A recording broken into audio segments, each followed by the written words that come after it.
Good afternoon. Welcome to RSBN Live. We're awaiting Transportation Secretary Sean Duffy to announce a new air traffic control system. And we know that in lieu of what's taken place over the course of the last several weeks, we've had some issues there with air traffic control. They inherited really a messy system under Autopen Biden. And of course, Pete Buttigieg, who wants to be president, was in charge of this, and he had to be on parental leave over and over and over again, among other things. What did he really do other than collect a government paycheck? I'm sure we'll find out more about that.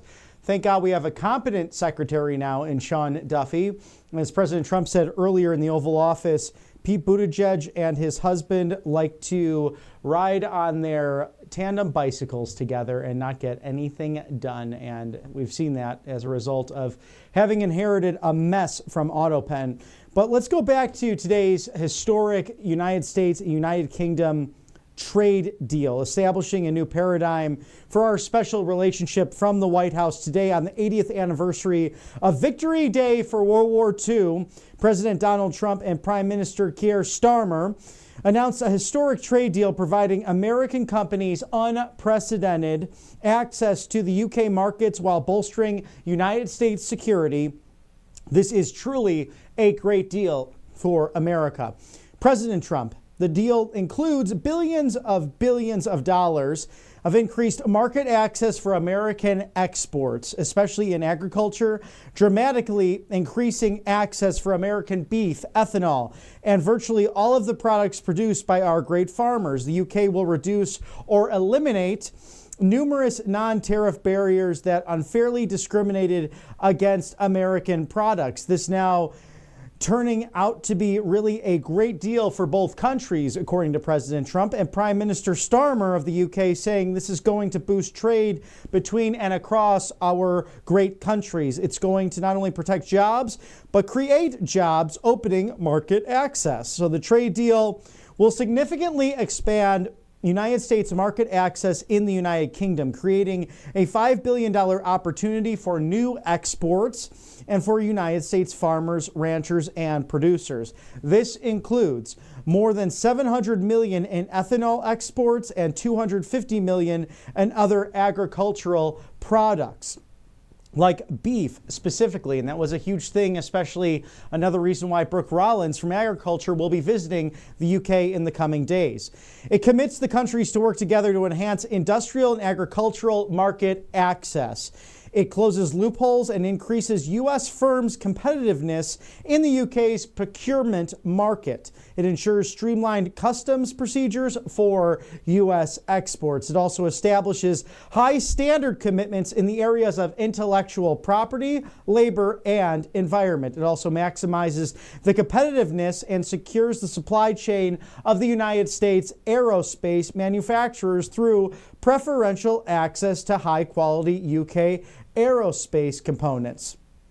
Now, it creates a secure supply chain for pharmaceutical products. The reciprocal tariff rate of 10%, as originally announced on Liberation Day, is still in effect. The United States will agree to an alternative arrangement for the Section 232 tariffs on UK autos. So under the deal, the first 100,000 vehicles imported into the United States by UK car manufacturers each year are subject to the reciprocal rate of 10%, and any additional vehicles each year are subject to 25% rates. The United States also recognizes the economic security measures taken by the UK to combat global steel excess capacity and will negotiate an alternative arrangement to the Section 232 tariffs on steel and aluminum.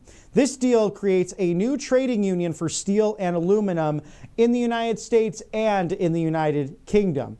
Now, the U.S.-UK trade deal will usher in a golden age of new opportunity for United States exporters and level the playing fields for American producers specifically. Today's action also sets the tone for other trade partners to promote reciprocal trade with the United States, a framework to bolster economic security. President Trump continues to advance the interests of the American people, enhancing market access for American exporters and lowering tariffs and non-tariff barriers to protect our economic and national security. On April 18th, President Trump had a call with Prime Minister Starmer to discuss our bilateral trade relationship, and U.S. total goods trades with the UK was an estimated $148 billion in 2024. So the UK average applied agricultural tariff is 9.2%, while the United States has averaged applied agricultural tariffs prior to April 2nd. That was only at 5%. The UK maintains certain tariff and non-tariff barriers that restrict market access and create an unfair playing field for American workers and businesses. For example, the UK imposes tariffs that can exceed 125% on meat, poultry, and dairy products, on top of maintaining non-science-based standards that adversely affect United States exports. On April 2nd of this year, Liberation Day, President Trump imposed a 10% tariff on all countries to address unfair trade practices that have contributed to America's trade deficit and imbalances in order to better protect American workers and our national security. A milestone in advancing American first trade policies, a huge victory for the United States. Thank you to our sponsors here at Right Side Broadcasting Network Live, Colonial Metals Group, because even with great trade deals like the United States and the UK, and Secretary Duffy focused on reforming the air control practices here in the United States, it's still important to shield your savings for your retirement. The best way to do that is by either scanning that QR code right now or going to freegoldguy.com/RSBN. Now, at freegoldguy.com/RSBN, you will find great patriots like Judge Janine Pirro, among many others, endorsing the best business in the gold and silver trade, and that is Paul Stone's Colonial Metals Group, because when you look at what they do, they focus on the fact that gold has gone up over 7,000% since 1971, when the United States went off the gold standard under Richard Nixon's administration. Really a foolish decision ultimately, because of the paper-thin money that is roughly worth 1 to 2 cents on the entire dollar. Inflation skyrocketing, $36 trillion in debt, with China playing lawfare and war games with Taiwan and then throwing tariffs at us. That's really the main focus. But we know that David Perdue will be an outstanding ambassador to China in order to stop them manipulating their currency. And we've been seeing this ever since President Trump went on Oprah's show back in 1987 regarding manipulating currencies, including our friends in Japan. We need to stop being taken advantage of. Today's a great step forward with the UK, and that's why President Trump was reelected by you, the American people. But regardless of the government, regardless of who's in charge, you need to secure your financial future with gold and silver. freegoldguy.com/RSBN, Colonial Metals Group, the best in the business. Thank you to Paul Stone for supporting us here on the right side of history. And today we will go back to the White House and Transportation Secretary Sean Duffy to announce a new air traffic control system, much needed after Buttigieg did what he did. I mean, what a total loser there. I mean, we cannot have incompetent DEI individuals running this government. It's about experts. It's about people who actually want to give back to their country, and this cabinet is doing that. But again, today, a milestone in advancing America First trade policies and priorities for this government, for, by, and of the people of the United States. Since day one, President Trump challenged the assumption that American workers and businesses must tolerate unfair trade practices that have disadvantaged our American workers and businesses for decades and contributed to our historic trade deficit. As President Trump used to say way back when, how stupid are our leaders? And they truly were, especially the living former predecessors. They were just terrible presidents. Bill Clinton, George W. Bush, Barack Hussein Obama, and Otto Penn, Joe Biden, and everyone associated with them, because from behind that resolute desk, or whatever desk they choose to sit at in the Oval Office, they failed the American people, enriched themselves, and screwed the American worker. They bankrupted Detroit, and they bankrolled Beijing. In the meantime, their families were out doing nonsense, especially that laptop hunter and his disgusting practices, but I digress, because reversing these conditions and addressing the lack of reciprocity in America's trade relationships will bring about a new golden age and make America great again. We saw that celebration last week in Warren, Michigan, Macomb Community College, where presidents since Ronald Reagan have been going to that Field and Expo position, that field house on the campus of Macomb Community College, and talking a good game. But really, Reagan and Trump are the only two who actually fought for the Reagan Democrats. And when that was announced with the UAW workers, that room erupted. So it's not, again, about Republican versus Democrat. It's about we the people versus globalists. And President Trump continues to advance the interests of the American people, enhancing market access for American exporters and lowering tariff and non-tariff barriers. The economic prosperity deal with the United Kingdom is a critical step forward in a special relationship to promote reciprocal trade with a key ally and partner. So there you have it, an exciting day, not only to commemorate 80 years free from fascism, the United States and the UK leading in saving the world, quite frankly, against that extremist ideology that swept Europe and in some cases still sweeps the Western world and bleeds really throughout the world with extremism on the rise. But we know that positive populism is so exciting for the American people and for freedom-loving people, including Giorgia Meloni in Italy and Mr. Bukele down in El Salvador.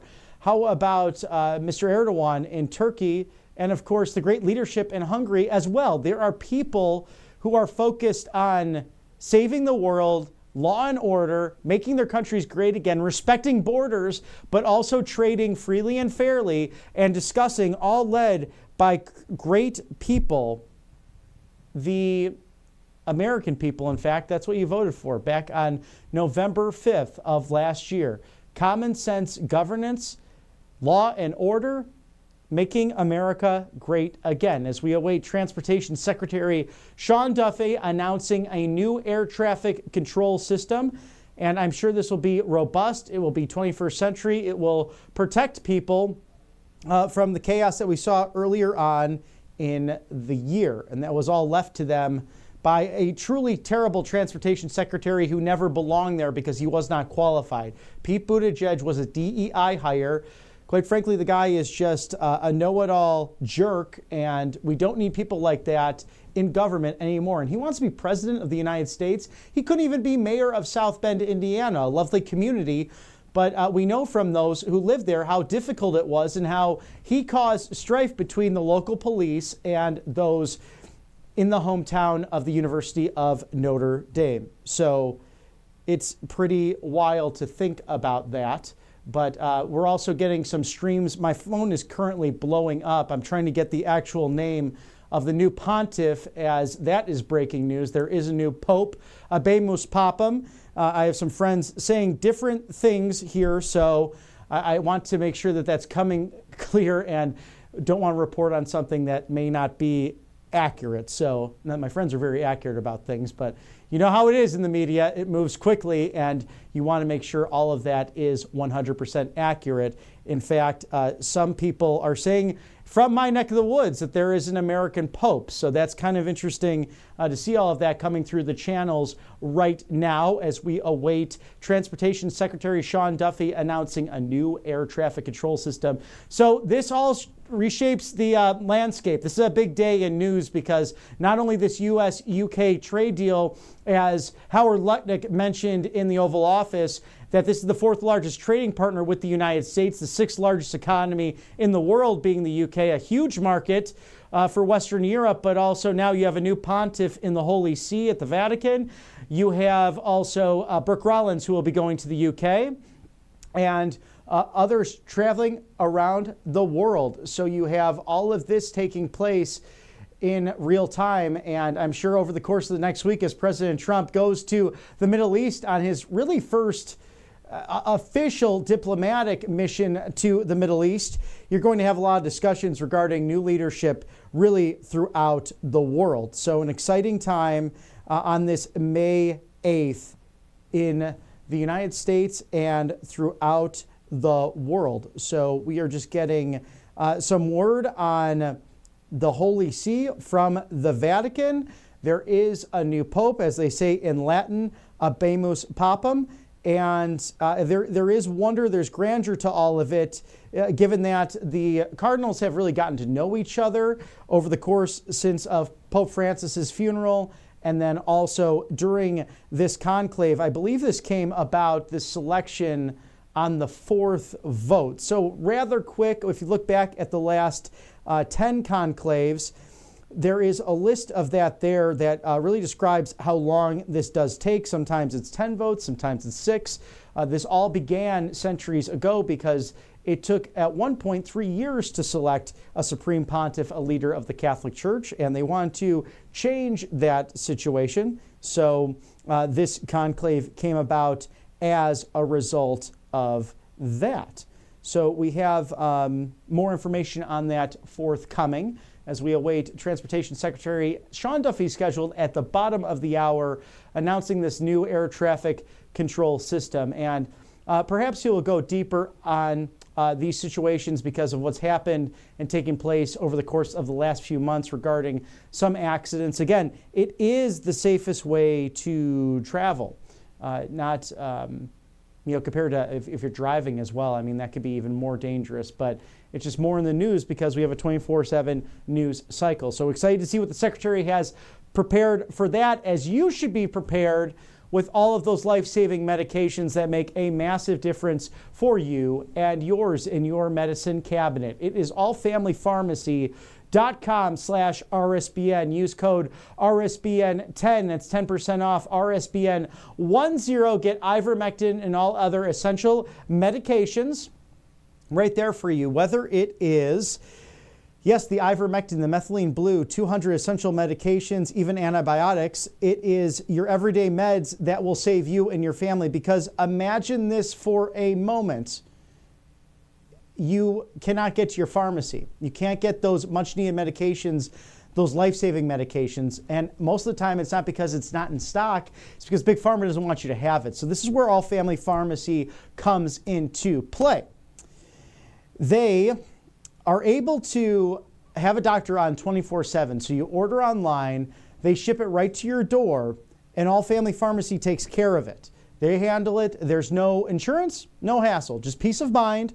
And think about this when your spouse runs out of blood pressure medication, or your kid is sick down the hall with a fever and it's spiking. It's Sunday night, nothing is open. This is your go-to, allfamilypharmacy.com/RSBN, because no American can go without these essential medications. Keep your medicine cabinet ready when you're left without options. Allfamilypharmacy.com/RSBN, code RSBN10, 10% off. Use code RSBN10. Very simple. Thank you for sponsoring us here at Right Side Broadcasting Network Live. And America is building again. That is from the Transportation Secretary, Sean Duffy. A lovely backdrop at his headquarters there to announce a new air traffic control system.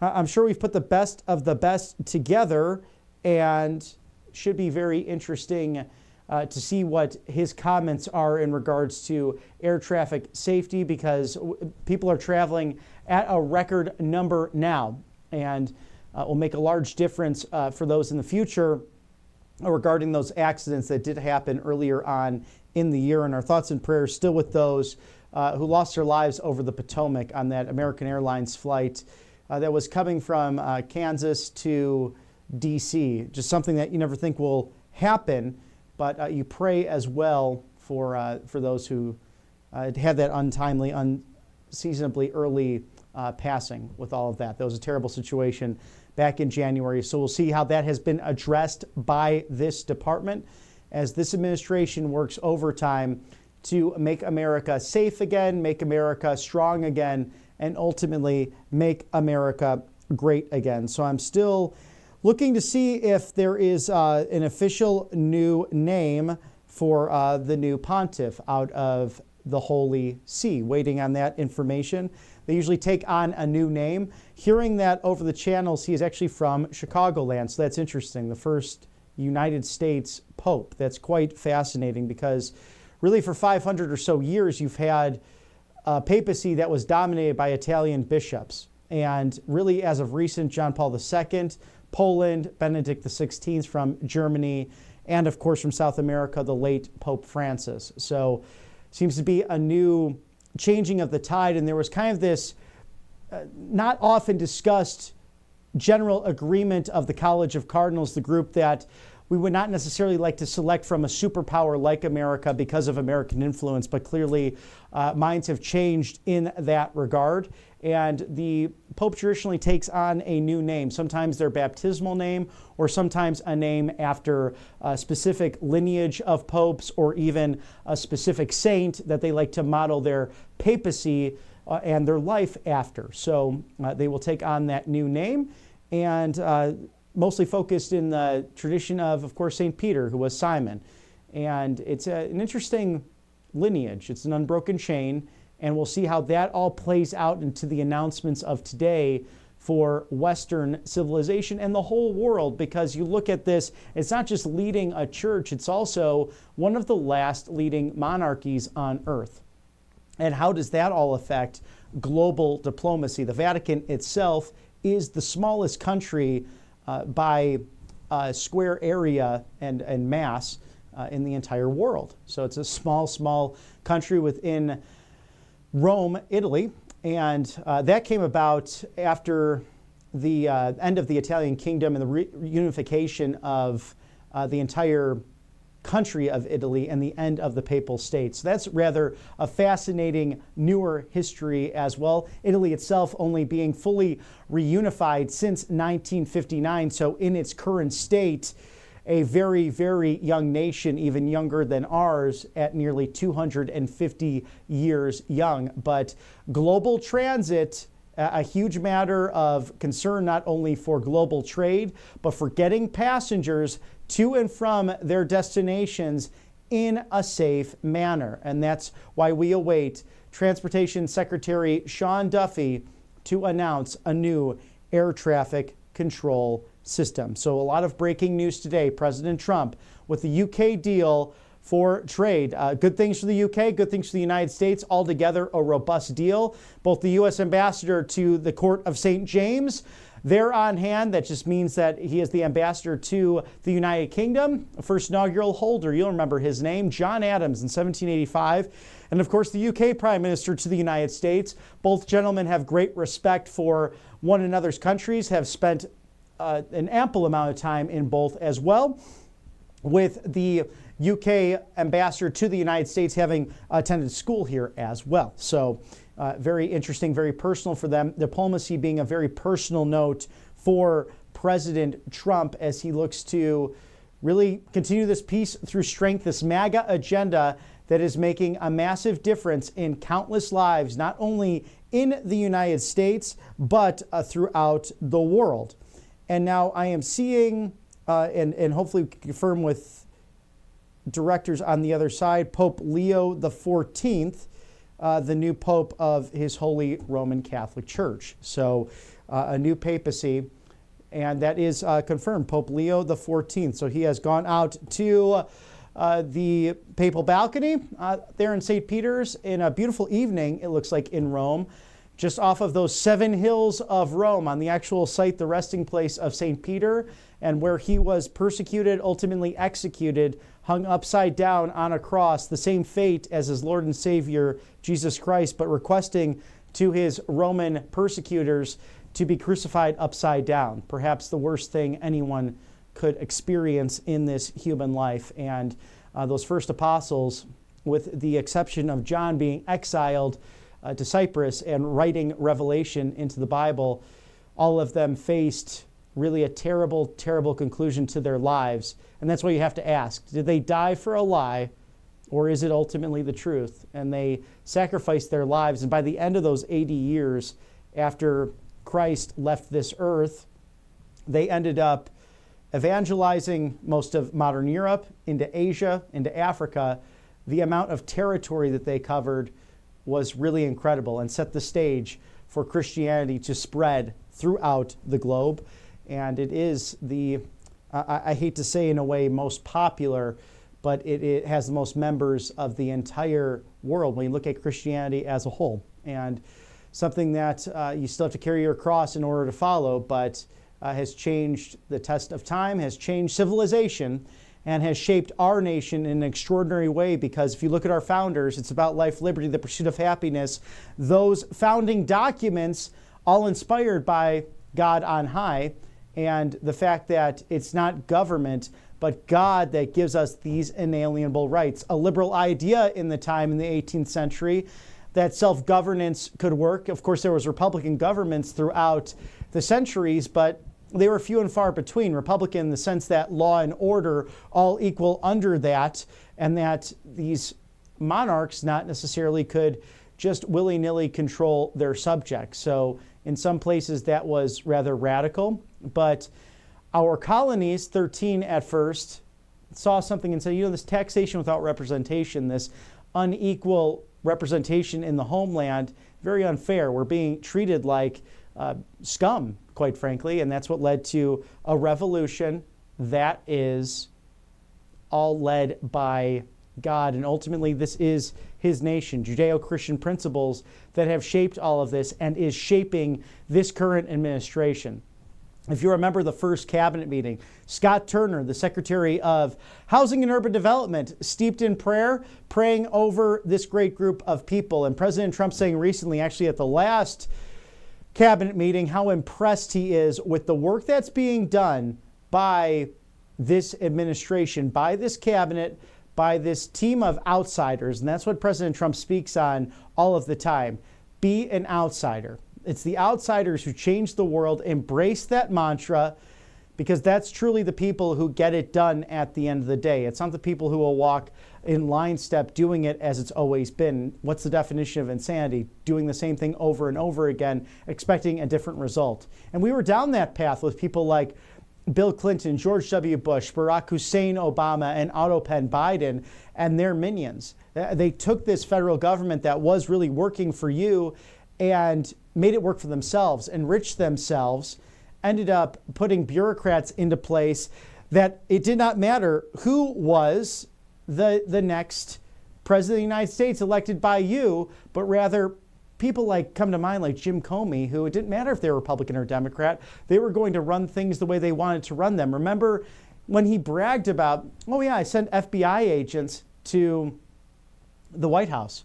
Just willing, like I could do that, and without even notifying the White House that was taking place in order to spy on the administration, or crooked Hillary Clinton with all of her connections spying on the Trump campaign, and how ridiculous that was, because they did not want a private citizen to become president of the United States. That was not allowed in their playbook.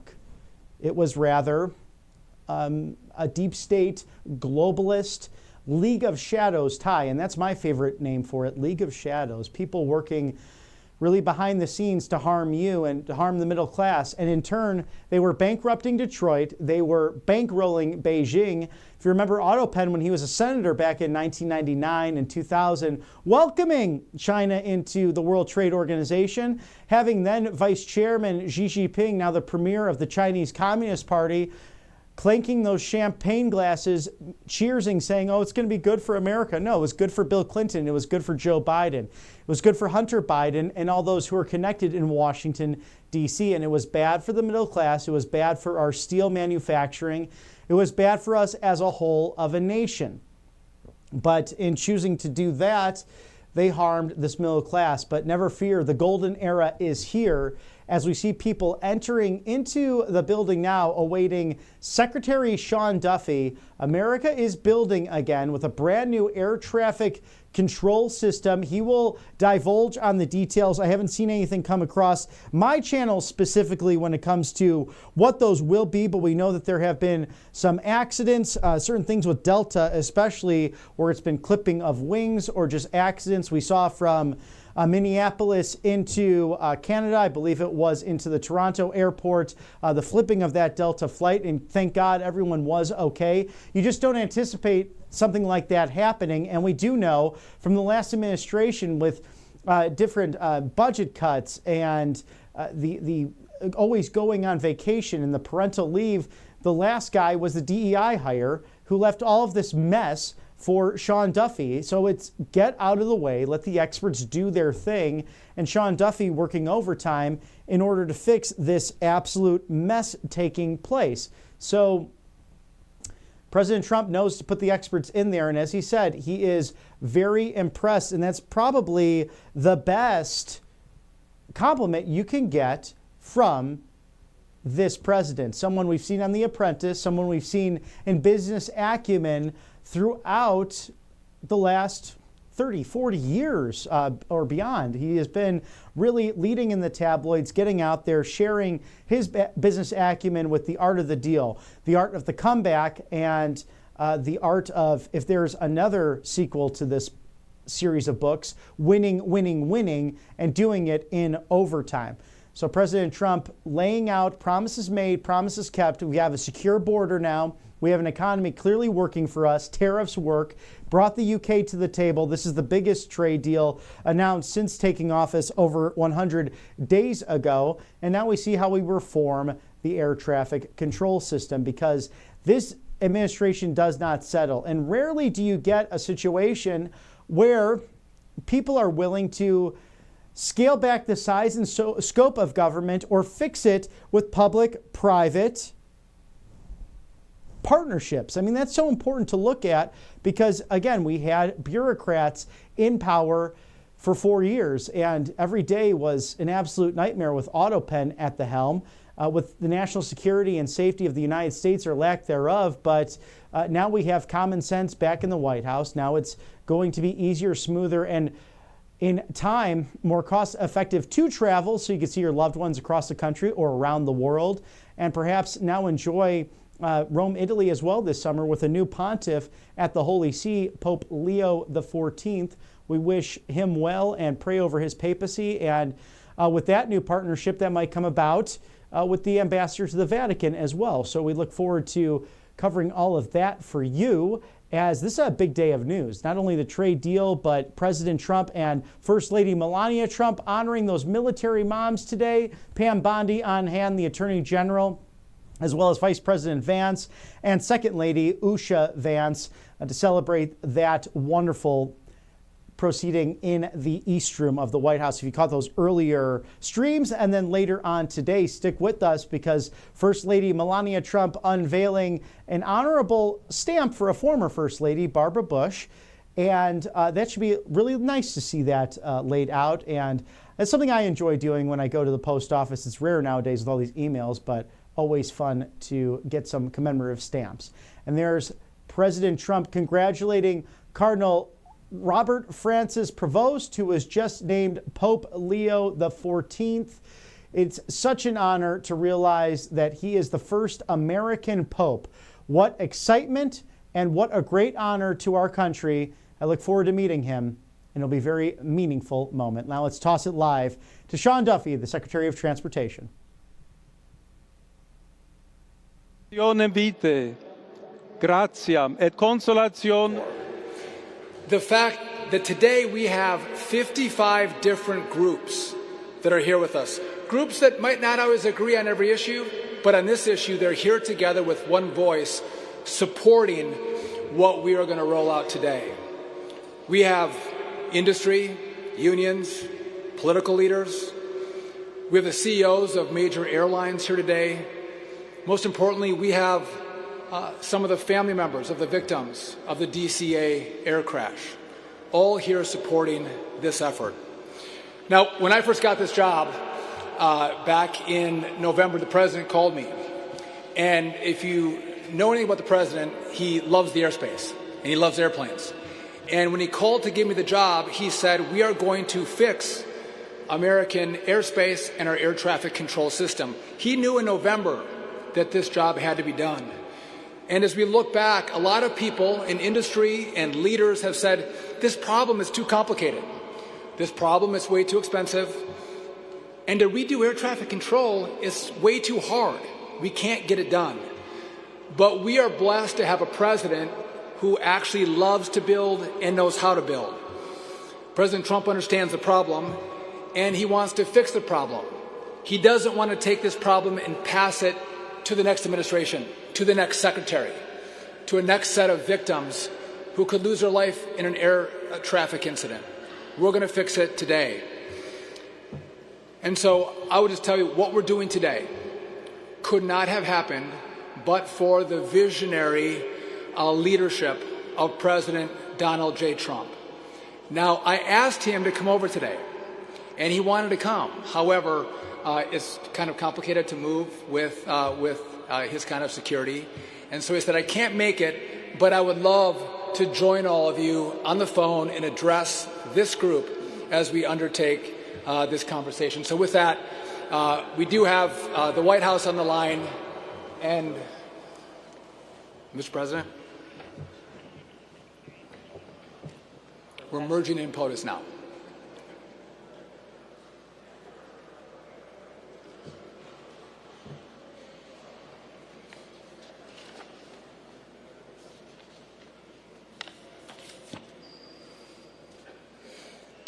As we prepped this, it was a lot more seamless than what's happening now. Mr. President, I'm here with 200 or so people. If I could put you on speakerphone. All right, Mr. President, you're on speakerphone. Hello, everybody. It's a great honor. Great honor. And I'm sorry what you're going through with the terminals. But we're going to get them fixed up, and I imagine Sean's been telling you that. And I was going to do that in my first month of my second term, but my second term got delayed 4 years, unbelievably. So it would have been done. And probably, Sean, have you been discussing what happened, what took place, how they spent billions of dollars, many billions, tens of billions of dollars to fix a system that was old and broken, and hooking it up to satellite when a lot of it isn't satellite, and that doesn't work, and you guys have to suffer because of it, but we're going to do the right job. So where are you on that, Sean? So, Mr. President, you can't front run me here. I haven't announced the plan yet to everybody, though you know what it is. We're going to lay out the plan that you and I discussed in the Oval Office as we go through this press conference. Good. Well, we are, and we're going to do a great system. And I just want to thank you all, and I want to thank the Secretary. He's fantastic. He was a great politician, a great congressman, very popular, and very smart. And he's running the Department of Transportation now, and he's going to do a fantastic job. I also want to recognize some of the family members whose loved ones perished in the Reagan National Airport collision. What a horrible thing that was. Earlier this year, if they had a system in there, we wouldn't have had a problem. But the people have devoted themselves to making the skies safer, and we're going to make them totally safe. And today, also, I'm thrilled to announce the complete rebuilding and modernization of America's air traffic control system, and that's what we're doing, and we're going to make it the best. And we'd also like to have, Sean and I, some recommendations as to who the best would be. Where do you, when you people do it for a living, when you land and when your planes come in, who do you think has the best system? Which company does the best system? We'd like to give out one big, beautiful contract where it's, they're responsible for everything from digging ditches to the most sophisticated stuff. And if you have any ideas as to who makes the best system, we'd love to have it. But after decades of originally, and we're talking about a long time ago, reliable service, air traffic control is long overdue for not an overhaul, really, for a remaking. It's got to be brought up to a modern standard. And when my pilots landed before, now I have wonderful pilots from the military, great pilots. We have it a little different, but they used to use systems from other countries to land. If I was landing in New York or something, they'd be using a different system to land in New York because our system's so obsolete in this country. So the ancient infrastructure, it's buckling under the weight of more than 1 billion flying passengers a year and supporting hundreds of billions of dollars. And Pete Buttigieg, who was the Secretary of Transportation, had no clue what the problem was. He had no clue. Zero. But he wants to run for president. I don't think he's going to do too well. The federal government now pays $250 million annually just to keep up the old equipment, keep it running. And I guess you're having a big problem in Newark. That seems to be the one of the moment, the flavor of the moment. The equipment on most airplanes in the sky is now generations ahead of the ground systems. And recently, and you've seen this, the controllers lost contact with planes for 30 critical seconds at Newark. And that was something that was not a good situation. But they lost them, and, something like that just doesn't happen. So while we're confident that the system remains extremely safe and the passengers are, we're going to take good care of everybody, a complete modernization is going to soon be taking place. We're going to be going all brand new, all with the best company. We're negotiating with the various companies now. That's why we'd like your recommendation. We're beginning the process of fully replacing the technology at more than 4,600 air traffic control sites. That's a lot. And building 6 new state-of-the-art air traffic control coordination centers, which is the top. That's the tippy top of what you do. And it's the first time that there's been anything like this since the 1960s.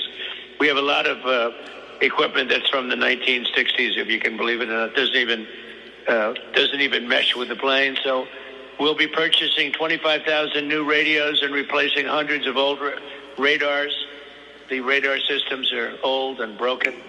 And we'll install 4,000 new high-speed network connections using fiber optic cables, satellites, and wireless technologies. And we'll also install 174 new weather stations in Alaska. Alaska's prime time. So these actions will bring American air traffic control into the highest level of anybody, any country, anywhere in the world, the highest in the 21st century. And thanks to my executive order earlier this year, which I gave to Sean and everybody, which is all over and which was well publicized, we'll make sure that the men and women who operate these systems are hired and promoted based on merit. And, I won in the Supreme Court. It's merit now. We have to go by merit, especially these jobs are unbelievably complex. If you're not great at mathematics, physics, and about 15 other things, you can never be a great controller. It's a very, very talented position. And we're going to have the best systems anywhere in the world. We already have some tremendous qualified people. We're going to be hiring, as you know, thousands of more. And I just want to extend again my love and regards for the people who such a tragic event took place, and for the people that had to suffer through that event. And with that, I could, if you have any questions, I would do that. If you want to do that, Sean, or I could let you take it over from here. Mr. President, we're not set up. I'm up here on the podium. The press is way in back. But listen, I want to thank you for your support of all the work that's gone into this initiative. It wouldn't happen without you and your leadership. So thank you for that, and thank you for taking your time out of this busy schedule to partake in what is this historic announcement that you've led. Thank you, Mr. President. Thank you very much, everybody, and I'll see you soon. And any complaints, you let me know. But thank you. Thank you very much. You do a great job. Thank you very much. Bye. All right, you got a little sneak peek of what we're going to talk about. But if I could, I want to quickly talk about where we're at. Right, we've had years of neglect, decades of neglect. It's been a patchwork of fixes, partial funding, and you can blame me for that. I was in Congress during part of this as well. But the plan to do a brand new redo of air traffic control has never existed. And so what we use today is copper wires. We are one of the last businesses that actually use copper wires. The President mentioned we spend $250 million a year. I think it's $250,000 to $400,000 on obsolescence fees. Just wasting money because our system is so old and no one else uses it anymore. We should be using fiber, but it's copper. We use radar from the 1970s. Some of them are from the 80s, but most of them are from the 70s. So this technology is 50 years old that our controllers use to scan the skies and keep airplanes separated from one another. And it's important to recognize what you have and what you need. And so you look at how this functions. I think Newark has been a great example of when this old infrastructure goes down. And what happened in Newark is the main communication line went down. We do have redundancies. The backup line didn't fire. And so we had that 30 to 90 seconds of a blackout, which is frightening. And if we don't actually accomplish the mission that we're announcing today, you will see Newark's, not just in Newark, you'll see Newark's in other parts of the country because it's an aging system. And so we have to actually upgrade it. Now, if you might take a look at the stage here, we have a number of different, you might call them systems. I didn't, by the way, get this off the set of Apollo 13 or War Games. Remember those movies? You might think that I went to the Smithsonian and pulled them out of the Smithsonian to show you what they used to use for air traffic control. I didn't do any of that. This is actually the systems that our air traffic controllers use to keep our skies safe. It is old. It looks like it's out of the 70s and 80s. And if you're an air traffic, you're 22 years old, you're 25 years old, and you're used to the highest technology at your fingertips, and we say, come be an air traffic controller, this is the system that you get to use. They say, no, thank you. Why do I want to work on 50-year-old equipment? We give them the best equipment. We're going to have more young men and women who want to sign up and become air traffic controllers because they're going to use state-of-the-art equipment as they do their jobs. And so I want to talk about, and the President mentioned this as well, but what we want to do. And before I do that, I want to tell you why we're here. And we have a few of the family members from the victims of the DCA air crash. And my heart goes out to them. And I think if you learn anything from what's happened, it's that if there are foreseeable issues in the airspace, you would expect someone to take action to make sure we save lives. And after DCA, I committed, I was going to look over the horizon and see what issues we do have and how we can fix them to make sure we don't have more families that go through what the DCA families have gone through. This is a way to honor. This is a way to respect. This is a way to pay it forward and to do the right thing to keep our families and our community safe when they use our airspace. And so what we're going to do, so we're going to rebuild some towers. We're going to rebuild some TRACONs. We're going to rebuild some centers. Not all of them, but we're going to rebuild a few of them that need to be rebuilt. So there'll be some bricks and mortar to this plan. However, everything else is really easy. Everything else that controls the airspace is going to be brand new. So we're going to have new telecom, new fiber throughout the system. We're going to have brand new radios in our towers to communicate between air traffic controllers and with airplanes. We're going to have a ground radar sensors, we'll have new radar for the ground and new sensors on our tarmacs and at our airports. So our air traffic controllers who are in the tower are looking out with binoculars to see airplanes. If it's cloudy or rainy, the weather's bad, it becomes very challenging. We want to have all the tools so they can see where aircraft are at the airport on their screens, on their terminals. We hear a lot of these bumps, these scrapes that are happening at airports. We want to make sure air traffic controllers have the tools to keep airplanes separated, and we want to allow them to see that through their panels and screens. We're going to have a new flight management system that's going to bring efficiency to the airspace. So more people are flying, more planes are in the air now than ever. We're going to add eVTOLs. These are the Ubers in the air, the drones with people in them, as well as drones themselves into the airspace. It's going to become more complicated. This is going to allow us to better manage the airspace, to allow the airlines to better manage their flights. So when you take off, you actually fly and you land. You don't circle airports. You're going to take off and you're going to fly directly. This system will allow that efficiency to take place in the airspace. So in essence, all the front-facing equipment for controllers, all the back-end systems for controllers, all brand new. All new hardware, all new software is going to be built into this brand new air traffic control system. And some of you might say, well, how are you going to do that in any reasonable amount of time? I've told you we're going to do this in 3 or 4 years. Well, I can't just announce it to you and say it's going to happen in 3 to 4 years. I need help. I can't do it by myself. And it's going to take the help of the Congress to make that happen. Part of them are here today. So to do it in 3 or 4 years, we need all of the money up front, right? One of the problems of the past is when you give small tranches of money year over year, politics change, leadership changes, presidents change, interest changes, and it never gets built. So I'm going to ask the Congress for upfront appropriations to give us all the money. I'll come before the Congress every quarter and give them an update of how far we've built, how much money we've spent. They can pressure test what's been done to do the oversight to make sure we're doing this correctly.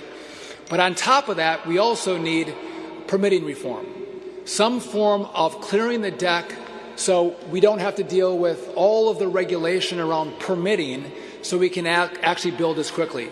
If we go through the permitting process and don't get the money, this is going to be the same old thing. It's going to take us 10, 15 years to build this, and by the time we get done with it, what we're going to build is already going to be old technology. So we want to build this in 3 to 4 years, and we can do it with the help of Congress. And the last point that I want to bring up to you is, we all know what most of us know what a flip phone is. We have this system as a flip phone, right? It is what it is. You can't build anything on top of the system that we now use. It's so old. So you can't upgrade it. You can't add to it. New technology comes out and you can't deploy it. Technology that's going to make us more efficient and safer can't be deployed on what we have in America. However, if we build a brand new state-of-the-art system, which is what we want to do, then, like your iPhone, you can actually get updates. You can build on top of what we are going to have in place. So as new technology becomes available, we can actually deploy it. And we're going to build upon the safety, build on the technology, build on innovation that's going to happen in this country to continue to make airspace safer and more efficient. And so this is bold. This is going to be challenging, but we absolutely can do it. I think our country, our people, those who use the airspace, they deserve this moment in time to actually deliver an air traffic control system that's going to keep them safe. That's not going to have them delayed for 4 hours or their flights canceled, a system that works for them. I'm committed to it. The President's committed to it. I think the Congress is going to be committed to it. And so with that, what I'd like to do is, there's been a lot of individuals who have participated in making this happen. And one of the key players who have helped this vision of what we're announcing today is the acting administrator of the FAA, Chris Rushalow, which I don't know where Chris is at. Oh, there's Mr. Rushalow right there. So come on up, Chris.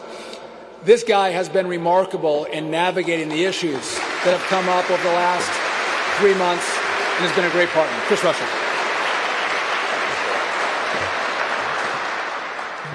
Thank you, Mr. Secretary. Like you, I just want to take a moment to say thank you to the families of the American Airlines Flight 5342 families that are here today. It's your voices and your advocacy that will continue to drive us to make the system better. So thank you for being here today. So let me start by saying today marks a major milestone in aviation for America. It's a day that will bring the strength of this community, this aviation community, together with the strong leadership of President Trump and Secretary Duffy. This is a moment that's defined by unity and resolve. We're all here today to commit to taking bold steps to build a new world-class air traffic system that is safer, more efficient, more resilient, and better prepared to meet the needs of the future. We all know we're facing challenges in our nation's air traffic control system today. But let me be clear, that didn't happen overnight. But it's long past the time where we need to fix this problem. And that's why I truly appreciate the Secretary's decisive actions that reflect a commitment to innovation, to efficiency, and most importantly, a safe and reliable aviation system. At the FAA, the safety of the traveling public and the people that work within that system remain the highest focus for us. While air travel remains the safest form of transportation, unless we take bold action now, we will continue to see delays and disruptions. Fortunately, President Trump and Secretary Duffy have made this issue a national priority. Their focus is propelling us to move forward with an urgency that this effort requires.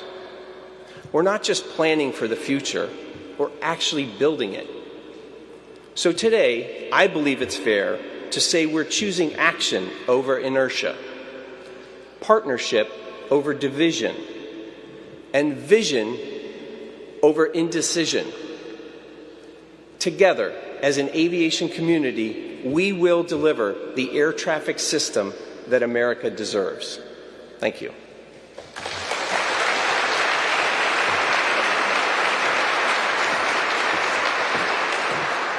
You know, as we do this, it's a multifaceted approach. It's the President, it's us at DOT, the FAA, but Congress is a key part of this. And, you know, this is not partisan. There's a lot of things that Congress fights about that they disagree on. We can all watch that on C-SPAN or on cable news. But this is an issue that they truly work together on. And what I'd like to do is bring up two that we have with us today, Congressman Rick Larsen, the ranking member of the committee, and Sam Graves, also the chairman of the committee. And I'd also like to bring up Jennifer Hamady from the NTSB to join us as well. And I know we also had Jerry Moran from Kansas, who was here earlier, and I appreciate his presence, but I don't know that he can speak. And so maybe what we could do is, by the way, no one in Congress knows aviation better than these two, and they might fight on committee hearings and whatnot, but they actually get along pretty well, and they've been great partners as we've gone through this process. So I'm going to turn it over to Chairman Sam Graves.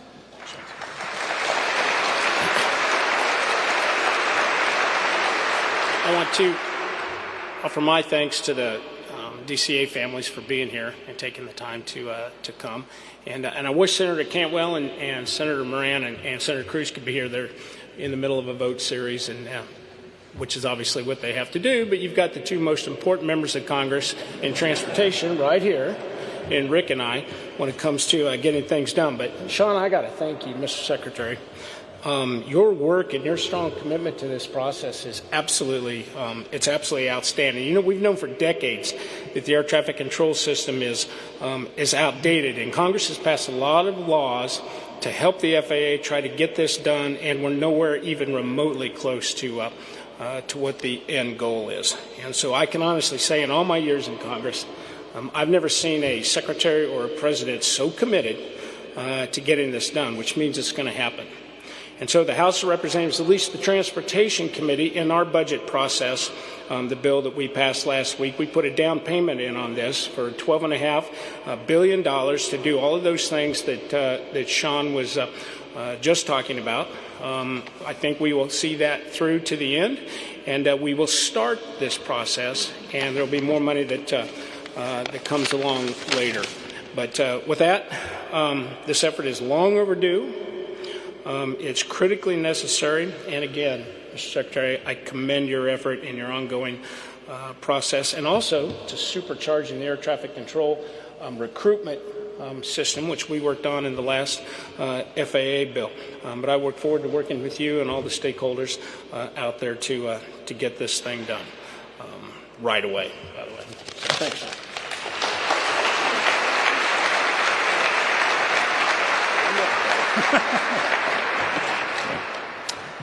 Thank you, Secretary Duffy, for inviting me here today, and I want to thank you for the hard work that you put in to get us here today. I do want to start as well by recognizing the families of the January 29th DCA mid-air collision as well. The pain that you're going through is an instigator for all of us to get things right as we move forward on aviation safety. Last year, my colleagues and I came together to draft, and eventually Congress passed, an overwhelmingly bipartisan 2024 FAA reauthorization law, a law that established the to-do list for ATC modernization. So we provided the what-to-do list, and I'm really pleased to see Secretary Duffy and the administration moving forward on the how to get it done list and leading these critical next steps. You know, we've talked about how this effort sometimes spans administrations. We don't want the effort to span generations.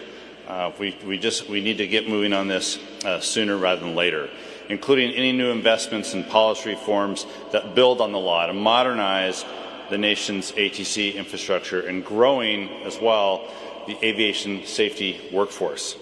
In the wake of the tragic mid-air collision over the Potomac and a trend of runway near misses, we have to get this right. And now there are going to be a lot of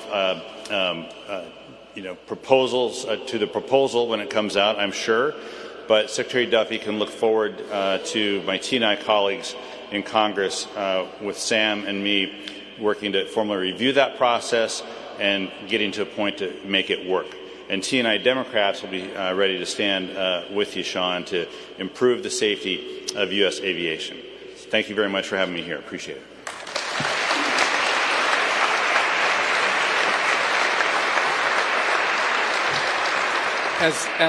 As these two gentlemen who sit on different sides of the aisle would acknowledge, this is not politics. This is America. It's an American mission, and I am pleased to introduce someone who I got to know way better than I would have. Well, I would have liked to get to know you well, but we spent a lot of time together, and I don't think we've had a better head of the NTSB than Jennifer Hamady, who's looking out for safety, giving ideas on how we can make our system safer across all modes. And so I'm pleased that she's here with us today. Chair of the NTSB, Jennifer Hamady.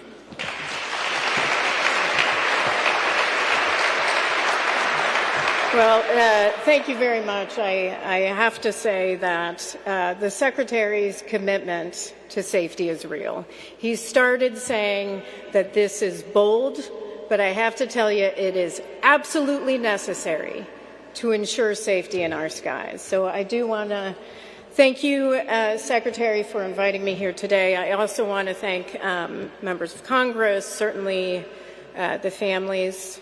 Thank you for being here. And again, our thoughts and prayers are with each of you and many others, our partners in safety.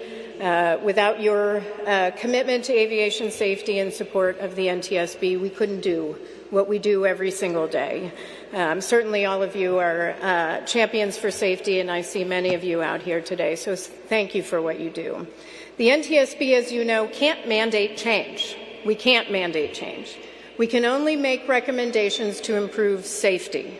That's why we need strong partnerships, strong relationships with committed safety partners. That includes the President of the United States, President Trump, Vice President Vance, who I had the honor to work with after a terrible train derailment and tragedy in East Palestine, Ohio. I saw his commitment to safety up front and personal, and I want to thank him and certainly the Secretary and the hardworking men and women here at the Department of Transportation and at the FAA. Now, there's a question I'm often asked, and that's what keeps you up at night? The answer is always the same.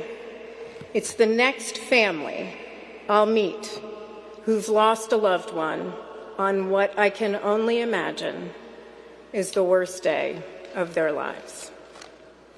And it's the conversations that I have with our investigators on scene about how that tragedy could have, should have been prevented had one of our safety recommendations been implemented.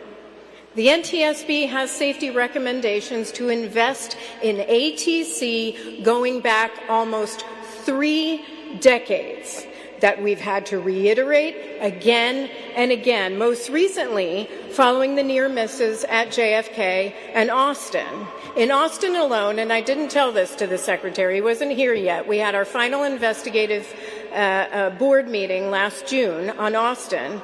We had found that the weather personnel in the tower were in a room that was the old smoking room. They had no windows. The weather personnel had no windows, no cell phone service. They had to go outside to move their cell phone to get service, and they had no access to the internet or FAA intranet that they had been asking for over a year. And ATC didn't have ASDX. All of that is just, to us, unbelievable and unacceptable.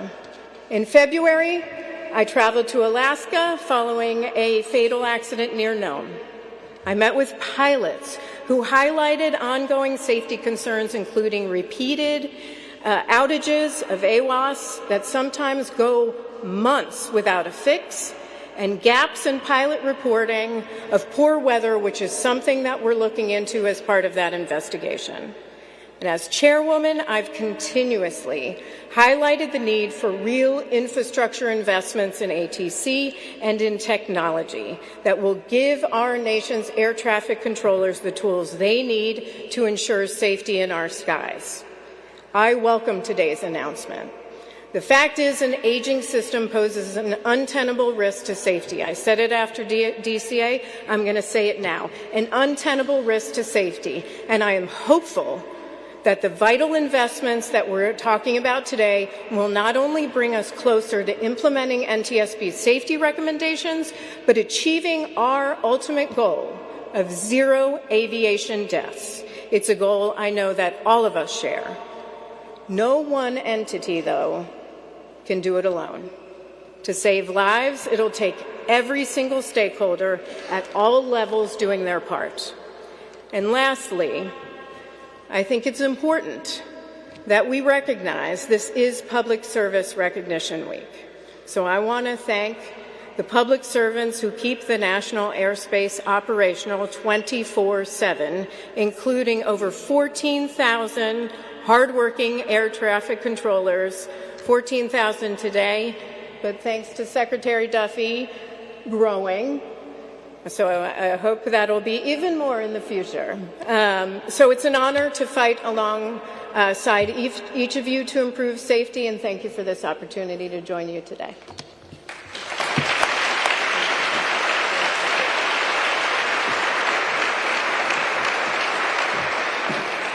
Jennifer Mohammadi, she's a great partner. Again, I think she lives, breathes, sleeps safety, and she has been a partner who's been fantastic for all of us. So thank you for that.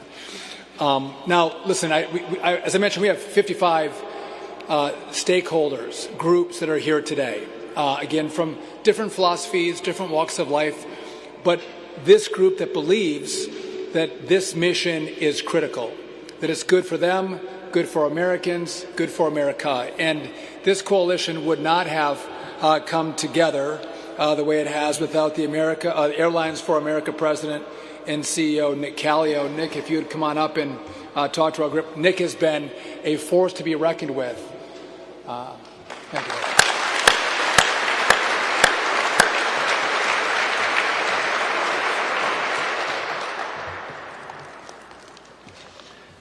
Thank you, Mr. Secretary. It is truly an honor to be here. Thank the families for being here. Sorry for your loss. Anyway, Airlines for America is the trade association for all the major passenger and cargo carriers in this country. The fact that 5 of our carrier CEOs are here today is a testament to the historic magnitude of what's being undertaken. This is an exciting day for all of us in this industry. I want to thank Secretary Duffy for presenting a plan that begins to address a decades-long problem and the manner in which he's attempting to do it, because we've seen failure in the past. This one will not. It's been pointed out air travel is the safest mode of transportation in this country. No question about it. But for it to remain that way, we need major investments now and all at once. We can't kick the can down the road again. We need to do it now, and that's what's being proposed. Back in February, President Trump vowed that we're going to have the best system. So thank you, President Trump and Secretary Duffy, for delivering solutions, not just more talk. Solutions. Promises made, promises kept. Okay, so I've been holding up floppy disks and paper strips for about 9 years now. And I wasn't going to bring them, but yesterday the Secretary encouraged me to bring them along, so here they are. People can never believe this. But here's the good news. What's happening here today is going to put these things out of business for good.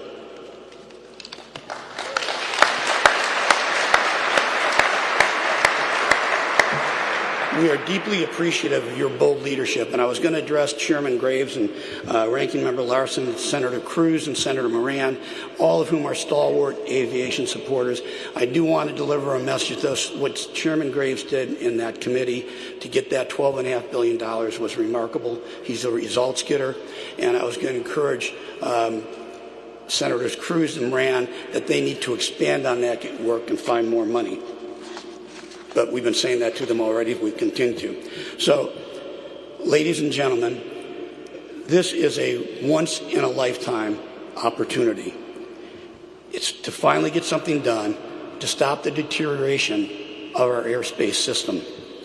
That's why today, and the Secretary's alluded to it, we're announcing a new coalition, the Modern Skies Coalition, which is comprised of over 50 organizations of all types: airports, manufacturers, labor, general aviation, airlines, commercial space, and others. We've never seen anything bring this level of unity to that community since I've been around, and much longer. And the reason is because everybody wants to seize on this opportunity. As the Secretary pointed out, this group often has our differences, but we're glued together here. We are laser focused on making this proposal a reality, and we're going to work together to bring a spotlight on it. The coalition has already released its statement as of a short time ago. There will be, I believe, a reference to a website that I think you'll find extremely informative. So in conclusion, I want to say that earlier this week, the Secretary said, we all fly, our families fly, so let's get it done. We could not agree with you more. I have 4 grandchildren with a 5th on the way, and I want them to grow up with the same confidence in the system that we have all been able to have. So thank you very much.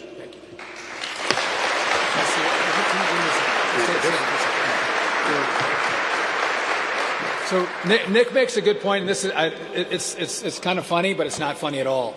The controllers pass these strips of paper from one to the next as they're passing off control of an aircraft.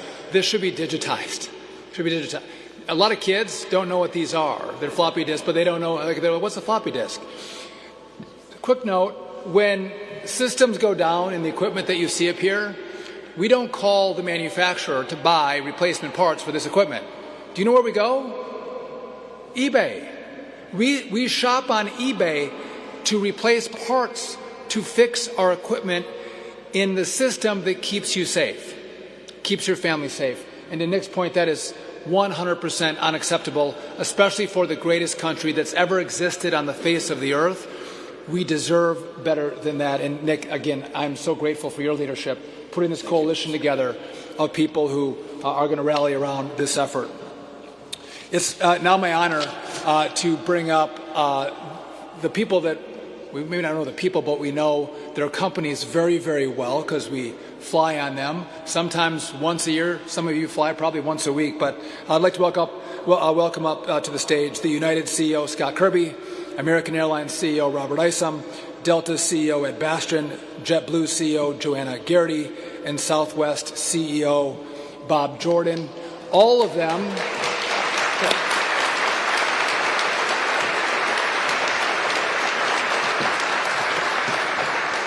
All of them are ferocious competitors. They compete on a daily basis, flight-by-flight basis. They all compete against each other. And they're all here today because they share one mission, that they want to make sure our skies are safe. And so with that, Scott, if I can turn over to you. Okay, thank you, Mr. Secretary. Thank you, Mr. Secretary. To the families, we're honored that you would join us here today. And thank you, everyone else. This really is an historic day, a day I have been looking forward to my entire career, when I felt like we have turned the corner and are on the path to give the United States the best-in-class air traffic control system that the citizens of the United States deserve. But I'm going to take some of my time today to also, I want to thank all of the people in the entire aviation profession who keep us safe right now. Everyone at the air traffic controllers, everyone that works at the FAA, every pilot that works for all of us, every flight attendant, every aircraft technician, all the people that work on the ground. This is an industry that has safety in its core, at its core, and in its DNA. Every single person, the hundreds of thousands of people that work in aviation, believe in safety and put it first. And that's what makes aviation. Even though we sometimes have to deal with these systems, we build backups and backups to backups. What happened in Newark this week was a perfect example. Disappointing that it happened, but when it did, the backup systems kick in place and everyone does what they're supposed to do to keep the airspace still safe. It creates diversions, it creates delays, it creates disruptions for customers, and that's what we want to solve. But we do the people of aviation do an amazing job keeping the system safe. So I mostly today want to say thank you to all the people that keep us safe and keep our families safe, and also on their behalf say thank you to the Secretary for giving them the systems and the support that they may need to make the system best in the world and even safer. I think it's now up to me to introduce my friend, co-worker, partner for many years, now competitor, the CEO of American Airlines, Robert Isom.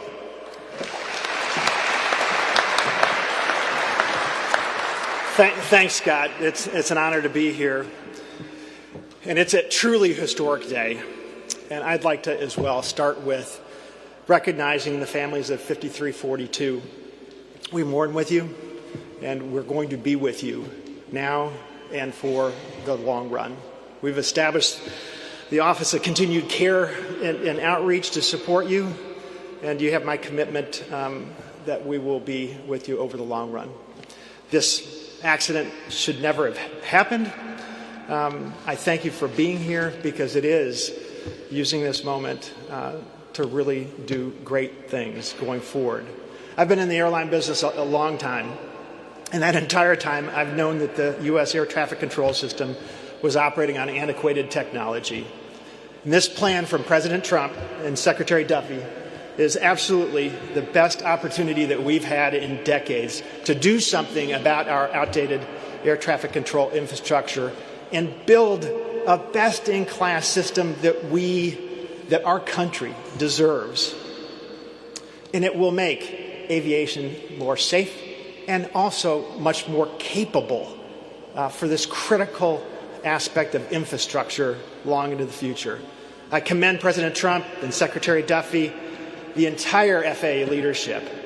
They've treated airspace challenges with the urgency that it requires right now. We're taking quick and decisive action, and that's not just with this plan, but it's also in the wake of 5342 to address helicopter traffic in DCA and throughout the country as well. So American operates more flights, employs more people than any other airline. And our network, our customers, our team members, and all of us in this industry, we need a more robust and modern air traffic control system to get people where they want to go safely and on time. This plan will result in a better, safer, more efficient system for everyone involved. Travelers, the airlines, workers, the FAA, everyone. And that's why the entire airline industry, travel industries, all of our partners have coalesced and to get behind this effort.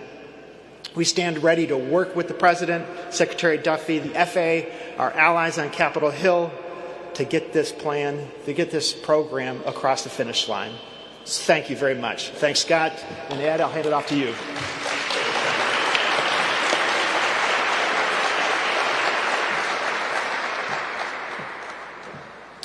Well, thank you, Robert, and I'd like to thank you. I want to especially thank Secretary Duffy and the administration for gathering us all here today and taking such a strong approach to overhauling our air traffic control system in the U.S.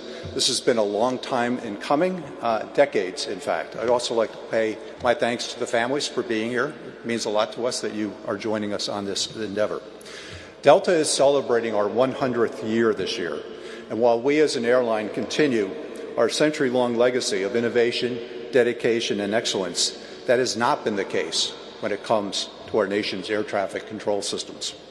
This week, you've all seen the fallout from the situation at Newark Airport, but we all know this kind of disruption due to a lack of controllers and an antiquated system is something we all face on a regular basis. Just 2 years ago, you may all remember in January of 23, there was a NOTAM outage, which caused the first nationwide ground stop since September 11th. And during that time, at Delta, we had to cancel nearly 150 flights, affecting thousands of our loyal customers. ATC facilities overseeing our LaGuardia and JFK hubs have over the years experienced material equipment faults and failures and staffing challenges. To this day, we are not able to fly the schedule that we'd like or that our customers expect. As a result, last month alone, Delta's delay minutes due to FAA staffing were up 106% year over year. Over the past decade, Delta has invested billions of dollars in our LaGuardia and JFK hubs. LaGuardia has since gone from the worst airport in the country to one of the absolute best. But the ongoing ATC constraints in the New York airspace continue to hold us back operationally. Airlines plan their network and schedules based on customer needs and the assumption of FAA equipment running correctly. It's disruptive when outages and equipment failures occur without notice, as only a few minutes of downtime can ripple into a large-scale customer impact event. Nothing is more important than safety, absolutely nothing. And while we regularly work with ATC and our industry partners to help find solutions to minimize delays and cancellations, particularly in the New York airspace, we'll never compromise on safety or operate into airspace or airports unless they're absolutely safe to do so. If that means reducing capacity in and out of certain areas or taking down flights, that's what we'll continue to have to do. None of this serves the traveling public in the way we'd like. It's hard to believe, and frankly unacceptable, that many of the systems our air traffic controllers rely on today are more than 60 years old. It's past time that we change that.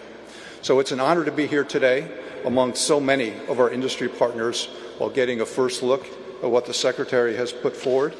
Fixing our antiquated air traffic control systems while working to get more controllers into the pipeline is a unique and once-in-a-lifetime opportunity for the aviation industry, for Congress, and this administration to come together and take our country's national airspace to new heights through investment and innovation. And I'm proud to be a part of it. Thank you. And with that, I'd like to introduce Joanna Garrity, the CEO of JetBlue.